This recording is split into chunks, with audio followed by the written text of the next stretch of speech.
LinkedIn.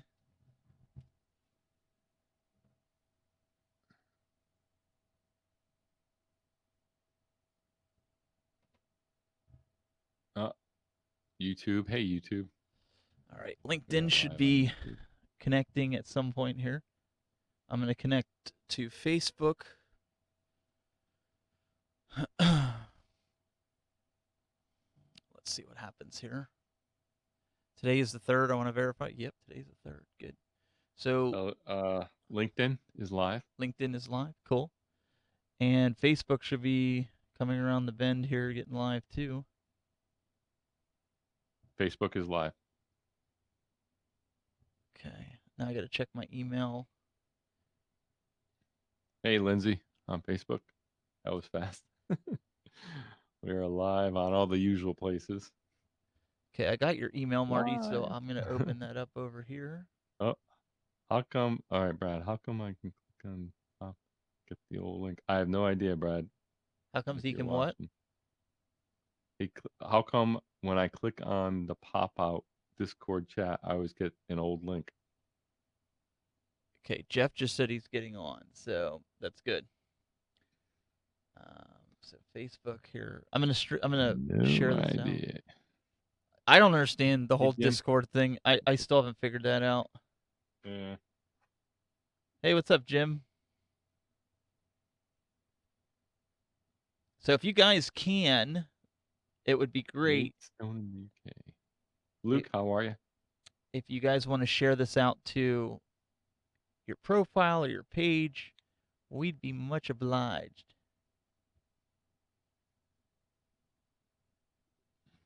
All right, I'm gonna launch. Take a look at it. See if I can get the Discord.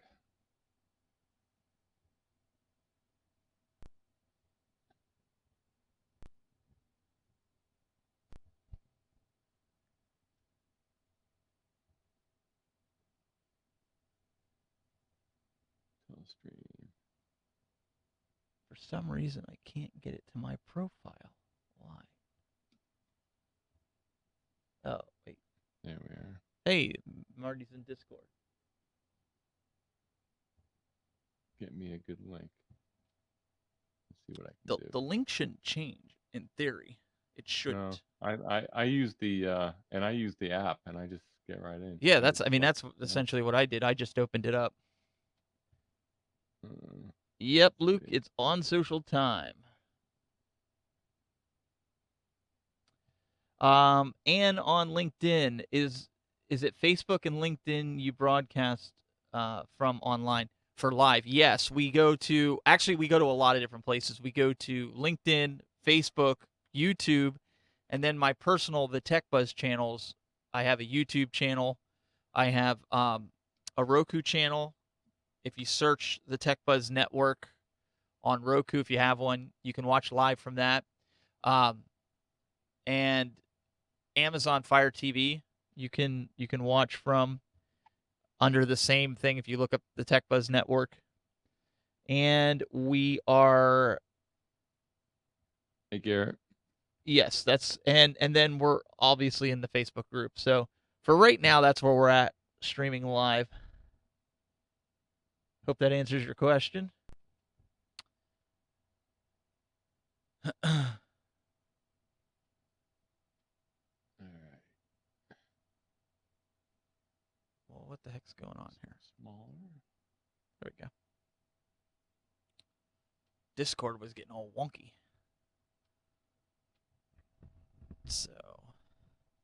So is it next week? No, not next week. You're traveling. The following week. Following week, and then I just got I'm going to another city. He's A week of traveling. Halloween. Oh, really? Yeah. Wow. Denver. Where are you So going? Are you allowed to Denver. say? Denver. Yeah, it's confirmed. Oh, I'll get confirmation tomorrow, but it's highly likely. Wow. It's going to be awfully cold there. You know what? The thing with Denver, it could either be snow or 85 degrees, or somewhere in between. You never know. Yeah, I'm thinking it's going to be snowy. The end of Yeah. the end of the end of October. Yeah, that's a good possibility. And there's the man of the hour. Yeah. Yeah, How you guys doing? All right, how are you? good. I am all right. It seems like I'm always running up again. It reminds me of the days of working, with the news cycle. It's like, oh, there's 30 seconds. Yes, you can log on and make sure everything's perfect. So, Well, but that's what we're talking about today, right? Troubleshooting your system if you have a problem. yeah. So I mean, you're usually, now that you've been in the swing of things for a while, you're usually pretty much, you know how the system works. You get on, your audio's usually set. We don't usually have any problems. So, but it's usually fine. Yeah, there's always that chance though that something goes a little haywire, and you always have to do a little bit of reverse troubleshooting. And that's the thing I think today. I think the big message is helping people understand where that signal flow starts and ends, because you might be looking on one end of the deal when really, if you look at something else, it would immediately eliminate half of the things that may be in play, and that kind of thing. But it's always interesting when you're trying to make it happen. It's cool, and as matured as streaming has gotten, it is still something that you never know for sure that every time, like a light, you can turn it on and things are great. It's just the way it is, and that's probably all the way it's always going to be. So I think there's going to be a little bit of shock factor today. Some people are it'll be a good shock factor. So we got a few things planned. a nice shock factor. Yeah. So got welcome to the folks on LinkedIn. We see you guys over there. So far it looks like the chat is working, because I saw Ann's comments. If anybody else is over there and you'd like to comment, Marty's going bananas in the Discord room with the GIFs. I'm putting animated GIFs in the Discord room. If you want entertainment, folks, get in the Discord room. He's entertaining you all. Welcome everybody on Facebook. Listen, you gotta have some fun, right? We can't be all. Gotta have some fun. Can't be all. That's it. Static and yeah, there's some really cool stuff coming, and there's stuff Jeff's not even aware of just yet. Oh yeah. But we'll be talking to him. That's like every day of the week. But no, January there's gonna be some things that are gonna. Ooh, there's gonna be some shakeups, so it'll be pretty good. Ooh, it'll be a good thing. It's a good thing. So yeah, it's a good thing. Stay tuned, Very everybody. cool. There's some really cool stuff. We've had some meetings, and I think people are gonna like it. Oh yes, absolutely. And this is based on observation and feedback and all that stuff. So this is strategy involved in this. Oh yes. Oh, Jim, he made it into the Discord chat. Welcome. Yep. I think Jim Wild is from the UK, I believe, if I'm not mistaken. Yep. Right. Ann says, "Wow, many channels simultaneously sounds difficult." Well, it can be, but the reason, in short, the reason why we do this is because sometimes we don't have control over Facebook, right? We don't have control over LinkedIn, and we don't have control over YouTube. So the potential of one of them going down, we don't want to leave our audience stranded to where they can't watch anything. So if we're simultaneously streaming to multiple platforms, if Facebook's down, everybody can migrate to LinkedIn and YouTube, right? If YouTube's down, which is rare, but it happens, everybody can migrate to Facebook and LinkedIn. So if you've gotten to that point, you could advance yourself and stream to multiple destinations. There's plenty of software out there that can do it. Wirecast can do it, as well as some other third-party cloud services if you don't have the bandwidth. Telestream has a cloud service that can do it. So it's not as difficult as it sounds. It's more or less if you have the budget to do it, if that makes sense. I think that's a good answer. The agenda today is troubleshooting your setup for the folks on LinkedIn, as they were asking. And I think you guys will find this very interesting. We've got a few stories that I know as good as sometimes I think I am, there's always room for improvement. We're going to kind of talk about that a little bit today. Yeah, there's definitely some ideas. Some concepts we want to really make, we want to kind of illustrate here. A lot of this stuff also, especially for folks that are just starting out doing this, that may be anxious to get going and all that stuff. There's a lot of things that we may talk about that may seem actually on the surface, oh, why are they doing that? It seems like it's overkill, and there's reasons behind it, and we'll illustrate that. But, Hey, Jim Wild in the Discord chat, if you have a video of your setup, Ooh, send that yeah. in. Okay, we purposely didn't do. We're not doing a setup video today, only because of the topic that we're doing. It would kind of take away from the topic, and we didn't want to go down that road. And plus, it's all right, it's okay to give it a break from once in a while. But I see the video that you posted in there. If you have a video of your setup, or you can do a 2 to 3 minute video, email it to me, and we'll showcase it on the next show, and we'll kind of go over it with everybody of how you're doing stuff. So if that's something you're willing to do. Steve Wan in the Facebook chat is asking a couple cool questions. Do you know about whether or not Telestream has products for Linux? They don't have anything for Linux, but I do recall back when Wirecast 4 and 5 were out, I took the Windows version of Wirecast and I ran it on Linux. I think it was Mint, or it was Ubuntu, or maybe I did both. But again, that was quite a while away, and I know Linux has come a ways. And I ran it in Wine, and it seemed to behave properly. So I think as long as you have the Flash components installed, I would give it a whirl. I would download the trial for Windows, run it in Wine, and see how it fares on your system. I can't make any promises, but it was just something I was toying around with. I did a few broadcasts, but nothing that I would put mission critical, because obviously running it in an emulator. So take it for what it's worth, but give it a whirl.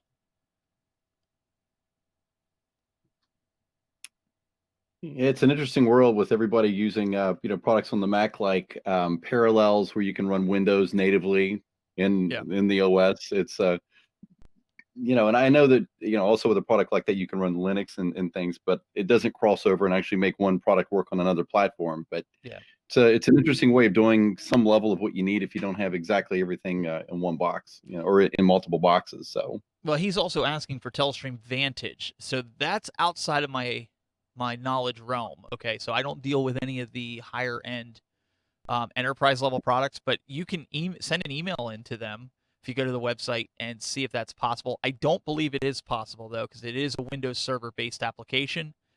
But maybe they're in the, maybe there's some development going on, or maybe there's not really been a lot of requests for it. But I would put it out to them. That would be my suggestion to you. I see Alfredo. Hey there. What's the time frame for the Sony XOCN? It looks like LT, ST, and XT codec support. I don't have any timeline, or I have no information on that. If that's something you'd like to see, I'd suggest sending in a support request, or feature request, excuse me, and the product managers will be able to take a look at it and see if that's something that they can add to the timeline. It might already be on the timeline. Unfortunately, I don't handle any of that, so I can't really tell you.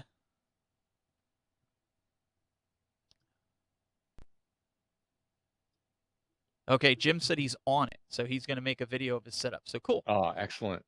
So that'd be Looks really like cool. he has a cool. decent setup there. Yeah. So I've been playing more and more with the camera from Lumens, and I've actually gotten it pretty close. So here's a close-up shot with the PTZ optics, right? And then here's a shot with the Lumens. Ooh. Pretty close, except for lighting. And the lighting is going to be different because it's sitting under different lights. It is a bit warmer.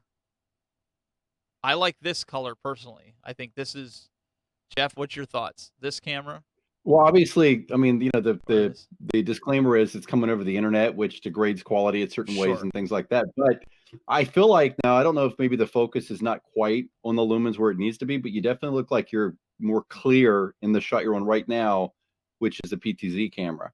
But they're both pretty similar. I mean, I don't know if maybe that the lumens has a sharpen control where you can ramp that up a little bit. It would probably do the same exact thing I'm talking about. But I mean, it definitely looks a lot closer. Well, I mean, yeah, go ahead. Yeah, I agree with Jeff's observation. The lumens does look a little softer, but he's right. You've seen the settings in there. They have a lot of settings. Sharpness is one of them, so that may require some more dialing in and checking it out. So, well, this week and a little bit into next week, I'm going to be playing with it.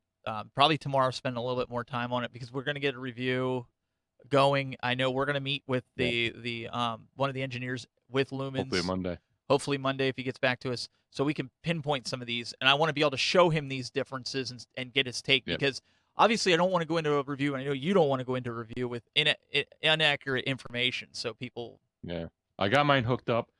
What I want to do tomorrow, I should have some time in the morning. I want to play around with the NDI settings and also the remote control. And try want to let you guys know, I'm hearing that they cracked just a little bit. Maybe the neural net needs to come down on Marty a little bit. Yep, it does. Good. Okay. Thanks for reminding me. Test 1 2 3. Test. I'm good. That should be better. We're ready to go. Okay. Are you guys ready? I'm ready. Born ready. All right. So we're gonna go dark here, guys, and we will. Did you just say you're born ready?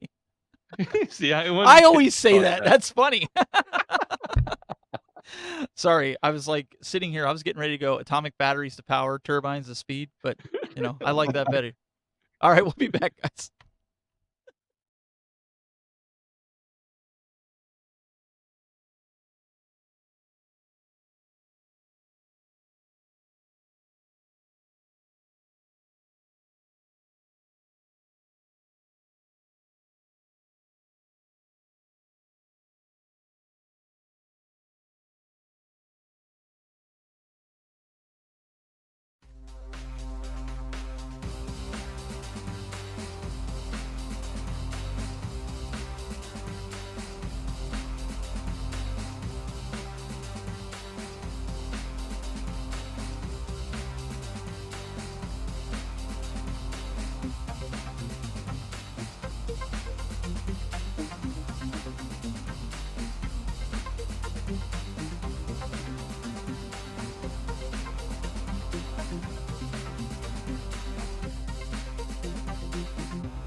Running, and somewhere something is shorting out, and I hear it, and I have no idea what I'm gonna do. I mean, these wires go everywhere. I guess I should have tested before I went live. Probably would have made sense, and I could have been able to find out. Or yeah, I did test, but I went and did a software update right before the show. I don't even know where to start. This is making my head hurt. Hey guys, has this ever happened to you? Have you ever gone on and done a show, whether it's 15 minutes before or during your intro, something catastrophic hits, and instantly in your world, it just stops? For that brief 45 seconds, you go into total and utter panic. What do you do? Well, that's something we're going to talk about today on social. My name is Stephen Haywood. I'm joined as always by Marty McPadden from podjam.tv. Welcome. How you doing, Stephen? That was quite an intro there. Well, I got to keep everybody on their toes. And right. we've also got from his man cave there, we've got Mr. Jeffrey Fitzgerald from jeffandhighdef.tv. Welcome. Hey, I want to pull out my crocodile voice. It looked like we were looking for snakes back in there. Well, you just never know. Hey, we're in eastern Ohio. Stranger things have happened, right? But This is something that people face with day in and day out, whether they're doing mobile, whether they're doing professional, whether they're doing any form of live show, live streaming, if you will, on social media. Bad things can happen, and it doesn't matter how much you plan, you troubleshoot, you isolate. Something is always bound to happen, and I sound a bit pessimistic when I say this, but in reality, I plan for the worst, and I hope for the best. And the reason I do that is because it puts me in a mindset that I have 2, 3, or 4 different backups, even for this show, right? So we're backing this up 3 different places for recordings. So if something happens to one, I have 2 more that I can fall back on. Might be overkill, but guys, we'll start with you, Jeff. Catastrophes. Has it ever happened to you? Oh will never. It's never happened. I walk in, I basically bring my Taco Bell stuff, throw it down, and be like, one button, and everything's beautiful. Tight bandwidth, never a problem. Except that's not true. Absolutely. I mean, it's one of these things where, there's a million different connections, and we all know at a level that we're all striving for, better lighting, better microphones, audio, adding a box here, a box there.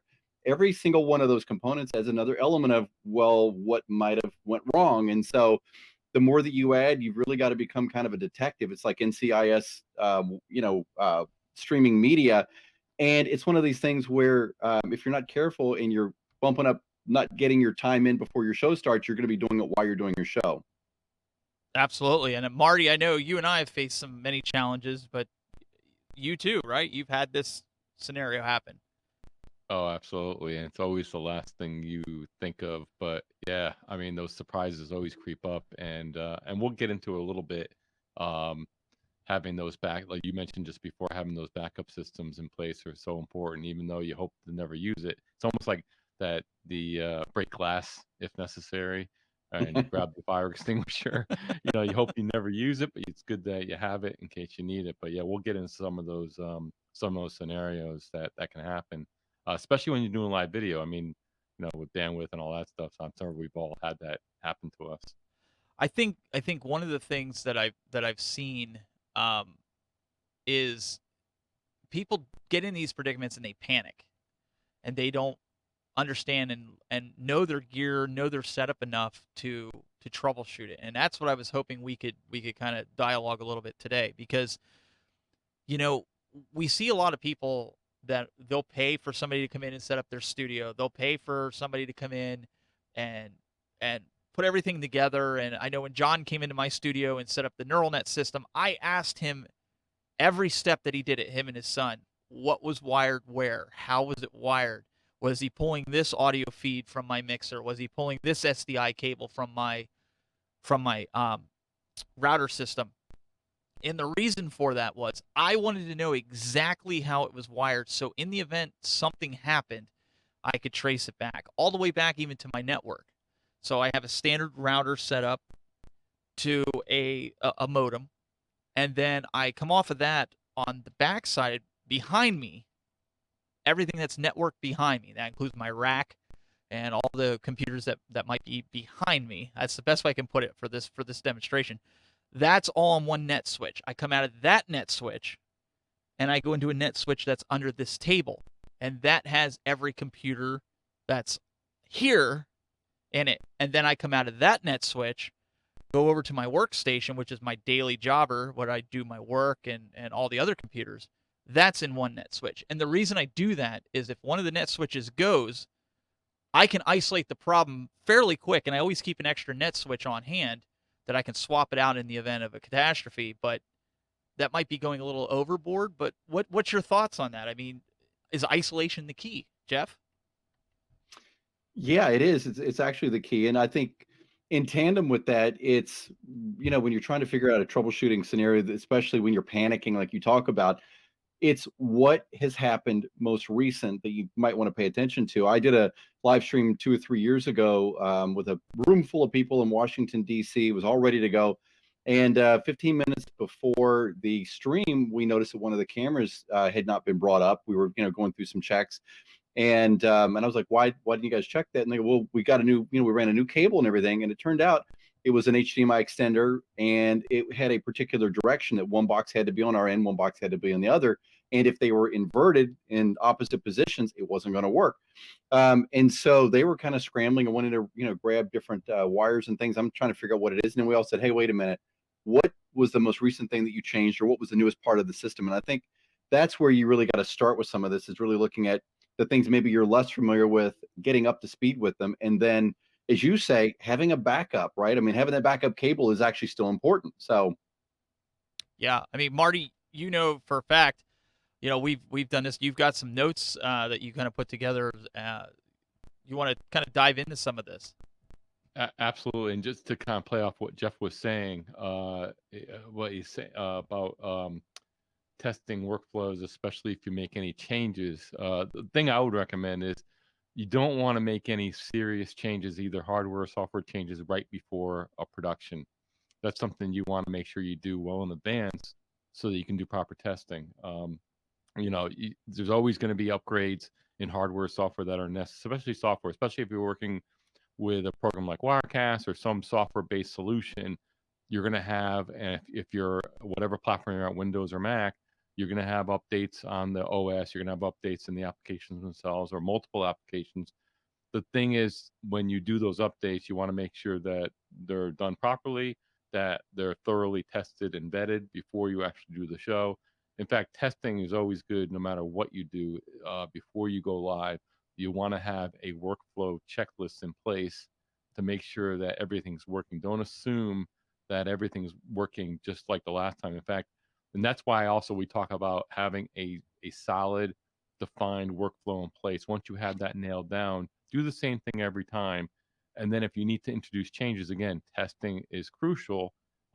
Make sure that everything works well. Don't assume that just because you do an upgrade, it's going to work perfectly. Chances are you're going to have issues, and it may not, because there's various combinations. But always thorough testing is very, very important. That's what the chat room here on our Discord channel, they're saying, redundancy is key, consistency is key. People are saying that as well on other channels. I know for a fact, as much as I've wired everything in the studio, I know how everything is. Every cable, every power cable, every down to the T. I know, Marty, we talked about this, you and I, this week even, how having somebody in your corner that you could trust to help you troubleshoot from a secondary perspective, second set of eyes, is always key. That's something I always do with you. I call you up and I'm like, hey, this is what happened. This is what I did. This is what I tried. And sometimes you find something in that whole workflow that I gave you and you go, this is what you missed. And it's like, we're able to fix it really quick because I've outlined it to you exactly how it was wired, but I missed one little simple thing because I was frazzled and I was trying to get everything up and running. I mean, that's something we've done many times, right? Yeah, and just to reiterate your first point about knowing your workflow, the story that you told about John Mahoney coming in and setting up the neural net, and you're asking, signal flow and where's everything going and where's that going. Knowing your setup and knowing the basically the signal flow and the workflow is so important, because that's the beginning stages of any kind of troubleshooting. Number two, having someone in your corner, can't overemphasize that enough, how important that is. I'll tell you my story. And Stephen, you know this. I called you. I was early on. I was having trouble with mix minus and setting it up properly and troubleshooting that. And you were invaluable. We spent probably a couple hours on that at least, going through everything and just having your perspective be in there and saying, have you looked at that? Have you looked at that part of the signal flow? And you understanding how that works was invaluable. And the whole idea of having the other perspective, because again, when you're looking at a problem, this not only applies to video production, it applies to anything in life. If you're looking at and you're having a challenge, you only have that one perspective, kind of that tunnel vision. And if you can get people around you that you trust and say, hey, have you looked at it? Have you considered this? And looking at it from a different perspective, it's invaluable. Just like the story you brought up, Stephen. You're not gonna, because you tell me stories where you're up till 3:00 in the morning troubleshooting something. You're frazzled, and you need that input. And it's like, have you tried? No, I haven't tried that. And sometimes that's all it takes. Well, even something like this, Jeff, I mean, with us being kind of close knit here, and some of us are reviewing some of the similar products and looking at similar products. Marty mentions about the 3:00 in the morning, referring to the lumens, because they ship those cameras at 1080p 60. Well, I have an SDI router that only handles 1080p 30, and I just could not understand why I could connect it to a capture card in Wirecast and it shows up instantly. But when I put it into that workflow, I started thinking, after I ran, and this was partially my fault, I ran the cable before testing it, but it was a brand new cable in my defense. So I sat there just banging my head, and then I texted Marty the next day and I said, hey, in case you try to do this, by default, this is set to 1080p 60. Fortunately, he had capture cards. It was not a problem. But there was nothing in the documentation telling you this. So I spent that's not hours. good. Yeah. Yeah, I mean, obviously you'd want to know, what settings are in the dip switches on a camera to let you know that. But it points to the fact that all of us, no matter who we are, we have assumptions about the gear that we work with, especially when we're with it all the time. We begin to think, oh, couldn't be that, must be something over here. And I've had problems even with things like the Thunderbolt cable on my iMac because it tilts. I might want to pull the monitor a little closer, and I've in a built-in console, but sometimes one of the cables might get a little caught on something. And it's literally looks like it's plugged in, but it's not. And you're like, oh, it couldn't be that. And then you really kind of step away and go, what might the problem be? Then you begin to look at it more objectively, and things start coming together. And and it also, your point is also well taken in that it's good to write some things down, or when you have somebody working with you, that you've got somebody that understands them the way you do, because you're right. All of us are kind of under the hood here. This is our, you know, um, 2000s version of working on cars. You're in there on a Friday night running cables and things. We know what it looks like, but if no one else does, it's still going to be a problem if you've got to have other people in the mix. So there's a lot to be said for collaborating, making sure people understand what the dynamics look like when you're on a production set and that kind of thing. And this is something we talk about often, and I'm just going to kind of show everybody here. If you're using professional grade equipment, whether it's HDMI, SDI, a lot of times you're going to have some of these in your studio. They're converters, HDMI to SDI converters. Now, fortunately, I run all SDI, but there are some that I need these for TVs. I need to convert an SDI signal from my router to HDMI to go into the TV. I have about 15 of these that are not being used, but I also have ones that are connected to about 5 different TVs in here. But I have about 15 of these, not all the same make, not all the same brand, in my cabinet that's under my rack. Why? Because in the event, 15 minutes before a show, one of the TVs are not receiving a signal. Guess what? I don't even troubleshoot it. I pull one of these out that I know works, that is brand new. I plug it in, boom, I get a picture. Then I write on the back of it, bad, and then I contact the company to see if it's still under warranty and get it replaced and shipped out. The other thing I do, and these were cameras that I used to use here in the studio, I have about 8 of these. These are Vixia HV40s. These were probably the last of the great HV cameras with FireWire, but also have HDMI. I have 2 just sitting here, okay? And I have probably about 4 more sitting in there. I have a few at the church too, but I have them inside inside of my cabinet. Why? Well, I would only use maybe 4 at a time, only for different shots, and I wouldn't always use them. But in the event right before a show, these were known to have the servos die in them after so many hours. Okay, so what happens? I'm on a time sensitive job or a show, right, guys? I mean, I got to be able Right. to swap this in about 3 minutes to go live. And it sounds overkill, but these are the things that people need to think about when they're going in to troubleshoot their setup. Somebody mentioned in Yeah, the and LinkedIn chat about cables. Go ahead.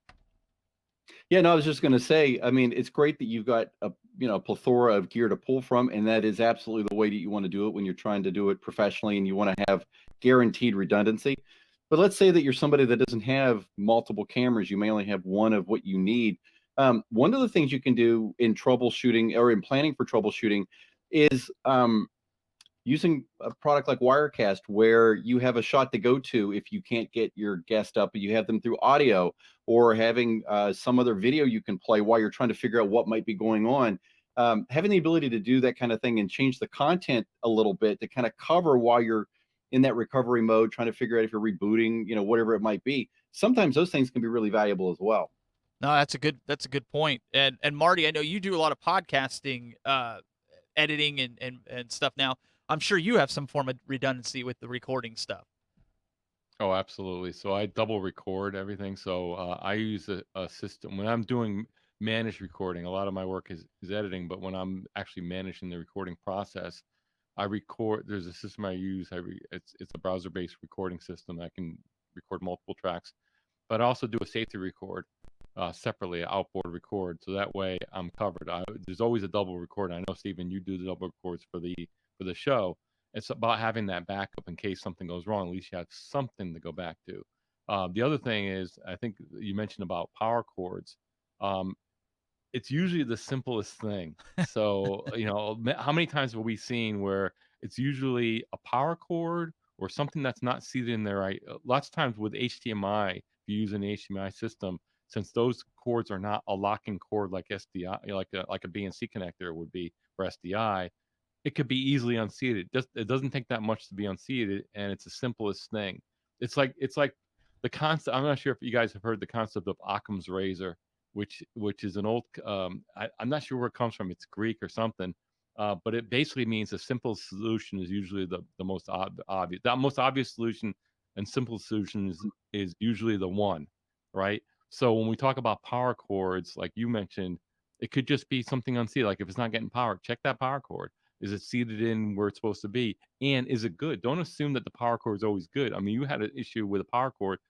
It doesn't look like it was damaged. For some reason, it was no good. Yeah, and it was You know, on and one you of swap the. that out. It was right before a show too. It was a mission critical Yep. machine that I have here, and Yep. I called Marty and I said, "It's not powering on," and he's like, "What do you mean?" So I said, "Well, I'm in the process of pulling it out of the rack," and he says, "Did you try a different outlet?" So right away, Marty goes into this exact thing. He starts, "Did you try a different outlet?" Yep, I tried that.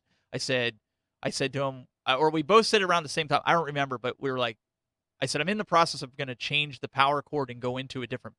And sure enough, as soon as I changed the power cord, it worked. And I said, "All right, well, let me put it back in the rack to make sure that that was it, and plug it into the same spot." Sure enough, boom, it was instant. It was instant fix, right? Right. Absolutely. And I love what you said about having the spare cameras and the adapt and the converters. If you can, I mean, hope you never have to use them, but that's a great way, especially if you're tight for time, knowing your system, knowing your signal flow. If it's just a matter of swapping another piece of equipment in that you know that's good and this solves the issue and you can get your show on there, that's great. And then you can always go back and confirm what went wrong. You know, I love how you did it because you have a defined workflow there, a defined system where, okay, identify the bad piece of equipment, you swap in with something you know that's good, that's ready to go. Then after the show, you label it, you contact the man. You have a whole chain of workflow there to deal with that. And You know, and let that's me so also state important. with that, with those cameras, each one of those cameras are properly white balanced because it's saved in the battery. If you noticed, I still had the batteries on them. So Mhm. eventually, that has to be done so long because the battery's going to drain by sitting there. But each one of them are set to the exact settings as one that I would have in use. So that way I can just simply swap it. And I have these conduit posts that are down. And back when I used them, I took a straight edge and I drew with a Sharpie marker on it the exact angle that those cameras needed to be set at the individual posts.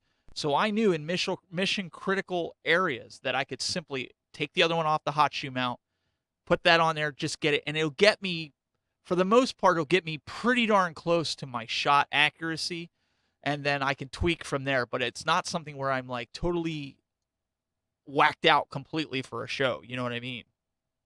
Yeah. I mean, you have that foundation ready to go.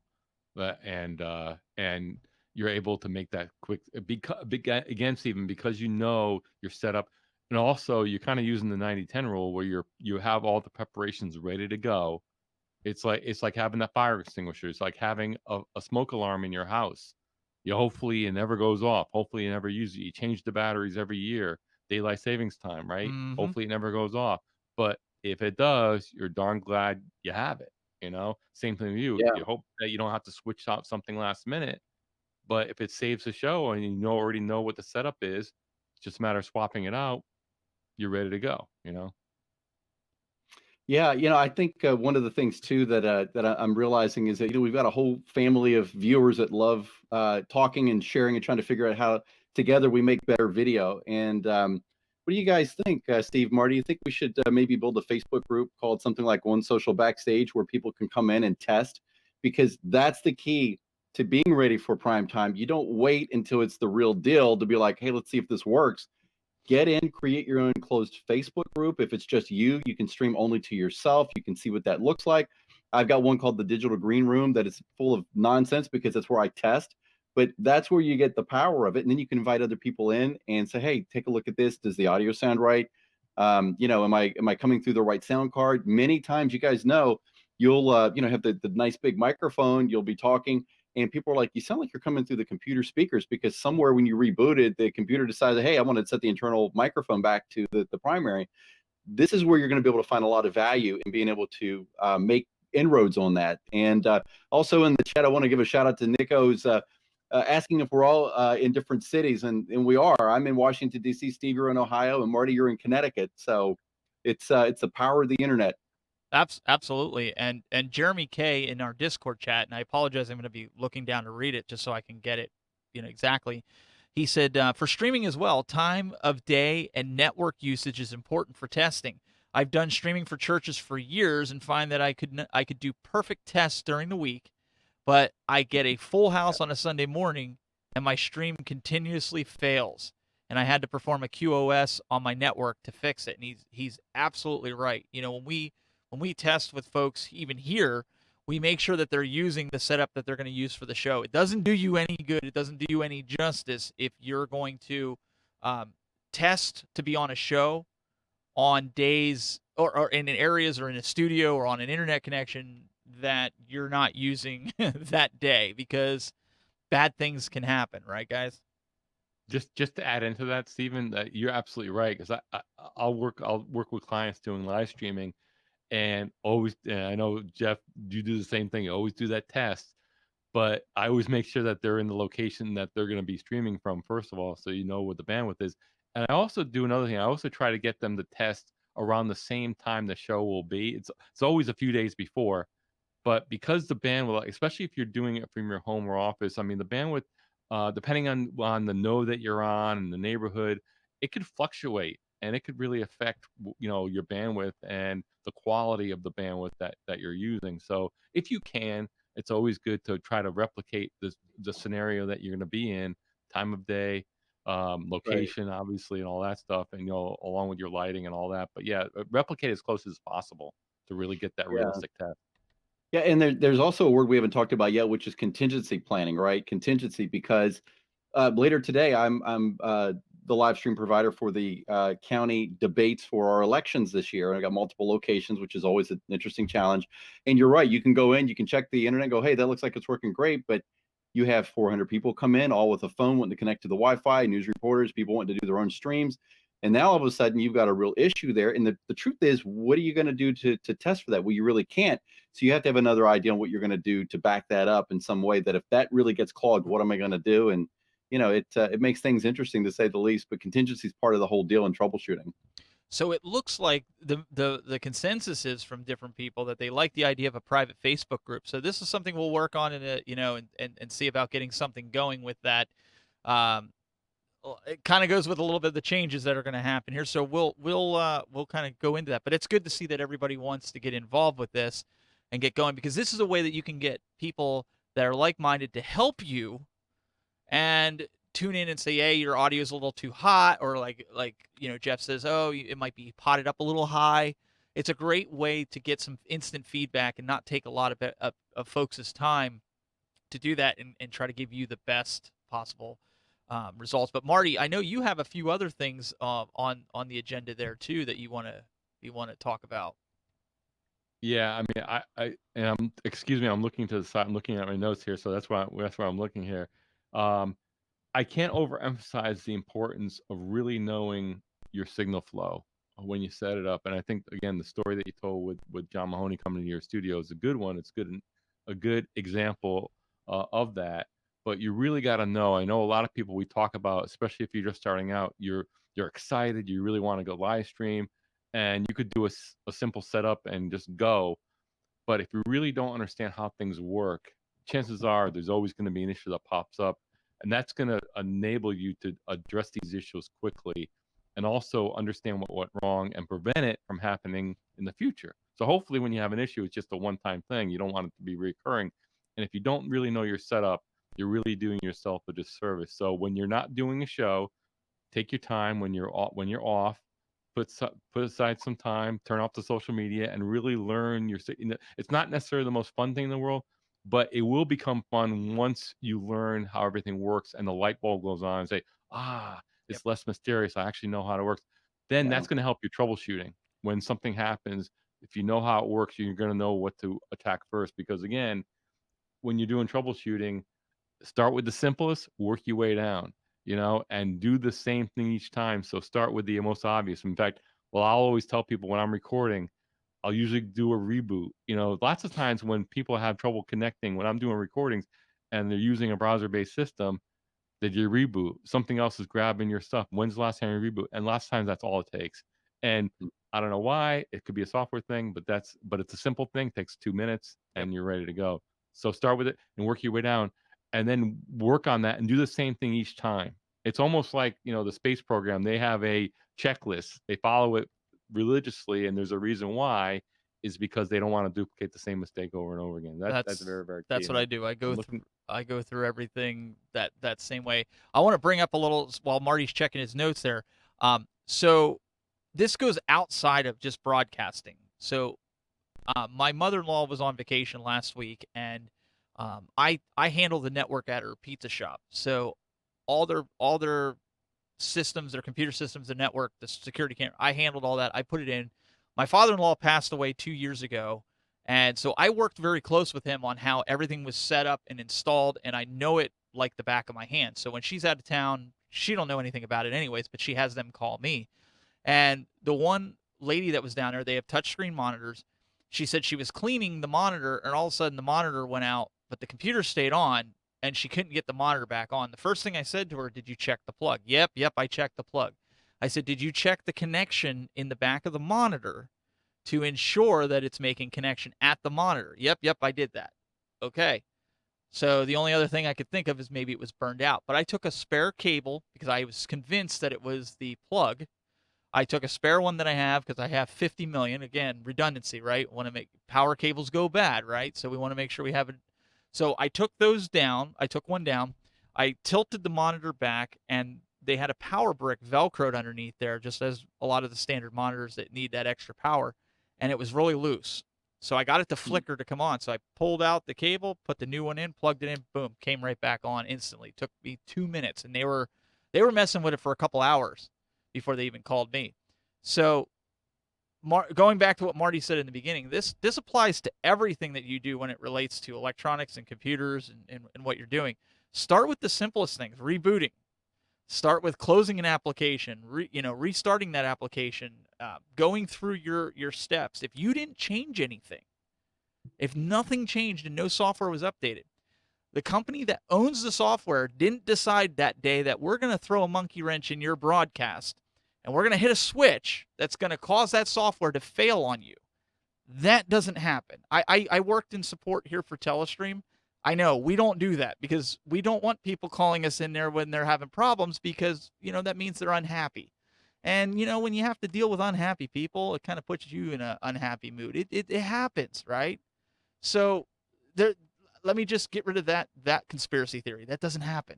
The software companies don't hit a switch as much as people think. Or when Facebook has an outage, it happens. They're not sitting there going, oh, we're going to mess with these churchgoers. We're going to flip the switch here on Sunday. It sounds funny, but honestly, how many times have you guys seen in broadcasting forums, people think that? They think, oh, Facebook's sabotaging me today. It's like, really? Yeah. Oh, yeah. I mean, go ahead, Marty. Oh, no, go ahead, Jeff. Oh, sorry. No, that's exactly it. I mean, there's nobody who's working against you. 9 times out of 10, you're working against yourself. And I'll leave everybody with this. The one thing that if you do it, I can guarantee problems. And that is the belief that when you've got all the knobs perfectly set, that we just back away and we never touch them again. We don't want to understand how they work. We want to leave it like Wizard of Oz, right? Bad idea. Learn the reason why the knobs are where they're at and what you're trying to do, even on a small setting. And if you honestly, this is not rocket science or magic. It's just you've put the time in to understand it. A couple months down the road, you're going to be like, I got it. I know where this needs to switch here and that kind of thing. And that leaves room for the real big problems that come out of nowhere. But yeah, don't do the thing where you don't touch the knobs. That's just not a good way of doing it. No, absolutely. I'm one of those set it and forget it type people, but I understand why I said it and why I forget it. Why I said it and forget it. That's right. Right. So Jeff's 100% correct. You want to learn why your equipment's there. Again, it goes back to what I said at the beginning. If you have somebody that's very knowledgeable that comes into your studio that sets you up or at your workplace, learn why they're doing it. Learn the why, the how, the when, the where. I mean, it sounds like we're going through an English class here, but it really, I mean, honestly, it really pays dividends because even my son, he wants to, he wants to be a YouTuber, as he calls it. He calls what I do being a YouTuber outside of what I'm doing here with Telestream and other things. But I'm teaching him at a young age what the why is: proper camera etiquette, proper technique, why we set up lights to shoot video, why it makes things, going through foundations with him, so he understands. He sees a video show up on a TV, but he doesn't know how it got there. So taking that time, even though he's 7, I know what he can handle and what he can't. Go through and just teach him the basics, because then when he's my age, the kid's going to be a whiz. So, we just kind of want to emphasize that. We want to leave you with that, guys. I hope you found this show today to be something that you can take with you and learn from, and take some of the stories that you heard and apply them to your workflow. I know this is something that we hit hard on just because it happens a lot. It's not something, it happens to us, but again, I'm testing throughout the week. I'm trying things, testing with Marty, Jeff, whatever. We want to make sure things go off without a hitch. So with that being said, Marty, thank you so much for joining us today. As always, follow him on the social channels, Marty McPadden. Thank you, Stephen. And also Mr. Jeff in High Def.tv. You can follow Jeffrey Fitzgerald. Just look for Jeff in High Def. You'll see him all over the forums. He's always in there answering questions about Wirecast and video and all that good stuff. Well, now you've given me PTSD about my wires. I need to go back under here and start labeling every single thing in like bright line markers. So to be fair, in that video, okay, the wires that run underneath this that you saw, the mess with the Christmas lights, which those Christmas lights were here when I moved in, so I just left them because they were kind of nostalgia, old school. I had them when I was a kid, and I didn't have the heart to throw them out because I was like, man, I remember them 40 years ago, But those are all mainly extension cables for plugs. So when people go, man, there's a lot of cables, that's not my video cables. The video cables I showed you, they go up through the roof and that, but I think there's probably 2 cables under there for a monitor, and that's it. All the rest are extension cords. And I actually have spare extension cords that I laid back there just to throw them back there to make it look messy, because I was like, dang, all my wires are concealed. Where am I going to get wires to show this for this video? So that's all cleaned up. It doesn't look like that under there. But I hope you guys enjoyed today's show. And we'll see you next week for more On Social, and we'll bring more to you here. So we'll see you next week.